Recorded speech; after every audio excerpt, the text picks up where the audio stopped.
Okay, guys. So we're back here with parallel lines. And we've actually already talked about this in our section 3.1 notes. And what we noted with parallel lines is that parallel lines have the same slope.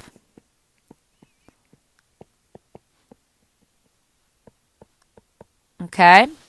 Now, perpendicular lines, all right, actually have, once again, related slopes, but perpendicular lines actually have slopes that are opposite reciprocals.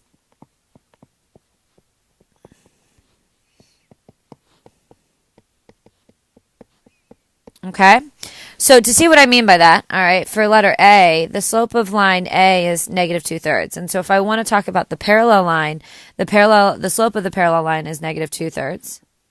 And the slope of the perpendicular line is the opposite reciprocal. So let's talk about the reciprocal part. The reciprocal would be 3/2. And then the opposite part would be, because this is negative, this is actually just going to stay as a positive 3/2. All right, same idea here. All right, we have that line A has a slope of 3. A parallel line would also have a slope of 3. But a perpendicular line, you have to think about this as 3/1, all right? Because with that in mind now, we can find the reciprocal, which would be 1/3. And then because it was originally positive, it's a negative 1/3. Okay?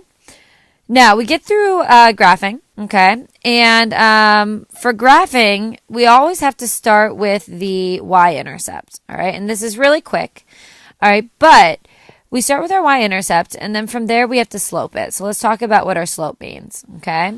So our slope of 2, we're going to think about that as 2/1. And because it's positive, we know we're going to rise 2, and then we're going to run 1, okay? So I start at my y-intercept, which is at -4, so I'm going to put a point there. And then our slope is up 2/1, up 2/1, and I like to stretch it across, all right, my graph. Okay? Connect those to make a line. That's a terrible line, okay? So is that, but it's close enough, okay? Now on the next one, we have to first put this in slope-intercept form. So I'm going to subtract 3x on both sides, and I get 4y is equal to -3x minus 4, because it's a -4. And then I divide out that 4, and I'm graphing y is equal to -3/4 x minus 1. Okay? Now, the slope of -3/4, all right, means that we can go down 3 to the right 4.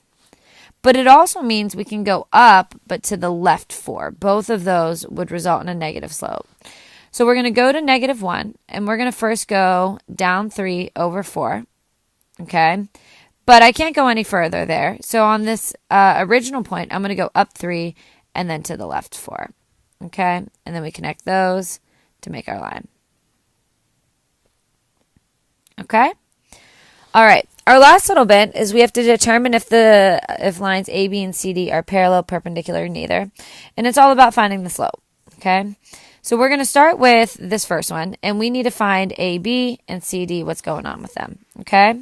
So I'm going to find the slope of AB, and that means I'm going to just subtract my y's and subtract my x's. So I have 4 minus 5 all over 4 minus 1, which gives me a -1/3, okay?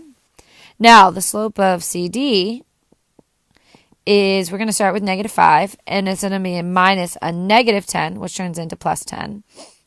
And then we have -6 minus 9, which gives me 5 over a -15, which simplifies into -1/3.